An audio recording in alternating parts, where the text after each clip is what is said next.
Hey everyone, welcome to today's Cornerstone Connection Daily Devotional. My name is Nate Carter, and the last time I presented the devotional to you, we were talking about early on in the Gospel of Luke, where we saw God use several what many would call outcast characters in order to do His will, to carry out His will, and to proclaim the message of Jesus' birth.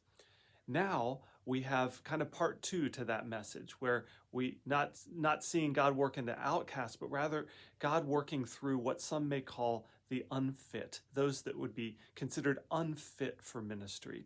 So what's neat about it is that both of our readings for today have examples of this. Let's look first of all at Exodus chapter 6, starting in verse 28. When the Lord spoke to Moses in the land of Egypt, he said to him, "I am the Lord. Tell Pharaoh, the king of Egypt, everything I am telling you." How does Moses respond? But Moses argued with the Lord, saying, "I can't do it. I'm such a clumsy speaker. Why should Pharaoh listen to me?" Before we talk about this, let's look at this other example here in Luke chapter 9, verse 12. Late in the afternoon, the 12 disciples came to Jesus and said, "Send the crowds away to the nearby villages and farms so they can find food and lodging for the night. There is nothing to eat here in this remote place." But Jesus said, "You feed them." "But we have only 5 loaves of bread and 2 fish," they answered. "Or are you expecting us to go and buy enough food for this whole crowd?" You can almost hear the sarcasm dripping off of the mouths of the disciples there. Now, what's interesting about both of these passages is that both Moses and the disciples are absolutely correct. They are unfit. In their own power, they do not have the capability of doing what God is requiring of them. But what God is inviting them to do in both of these situations is to tap into the power that only He can provide. And by doing so, they're going to accomplish much greater than any human could accomplish on their own. Paul talks in Corinthians about the power of God, that I rejoice in my weaknesses, I boast in my weaknesses, because only then can the power of God work through me. When I'm weak, then I am strong. And that's where God wants us to be. I want you to see a contrast here that happens at the end, of Luke 9 in verse 46. Then his disciples began arguing about which of them was the greatest. But Jesus knew their thoughts, so he brought a little child to his side. Then he said to them, "Anyone who welcomes a little child like this on my behalf welcomes me. And anyone who welcomes me also welcomes my Father who sent me."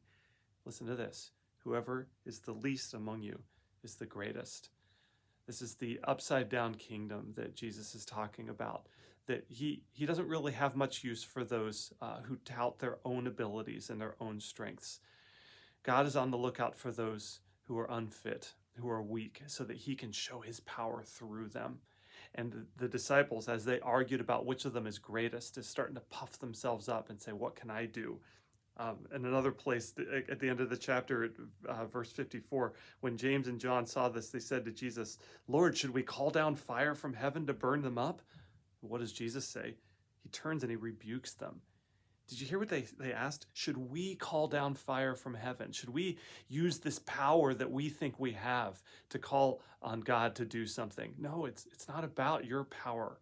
It's about what God's going to do. And Jesus rebukes them and says that. It's not about what you can do. It's only about the power of God through you.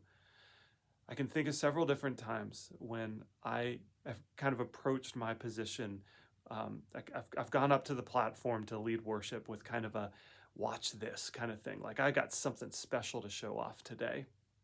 And it's during those times where I failed, honestly. God allowed me to fall on my face because he didn't want me to be exalted. He wanted to be exalted. And I can think of other circumstances, many of them, in which I felt, although I had prepared, I felt unfit to lead worship on a specific Sunday.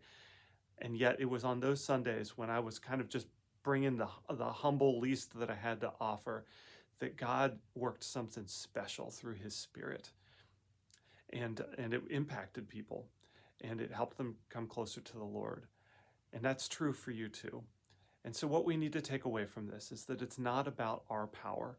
It's about the power of God working through us. And if that's the case, then none of us can ever claim to be unfit, because we tap into the power source that is greater than anything that we can possibly bring to the table. So last time I talked to you outcasts, this time I talk to you that are unfit. You can no longer say that you are unfit for ministry, because God's power works through our weaknesses. So look for the way that God is calling you to action, and don't be like Moses that says we could never possibly do this. And don't be like the disciples that say, what are we supposed to do? But rather allow God's power to work through you, and then see what he does. See you next time on the Cornerstone Connection.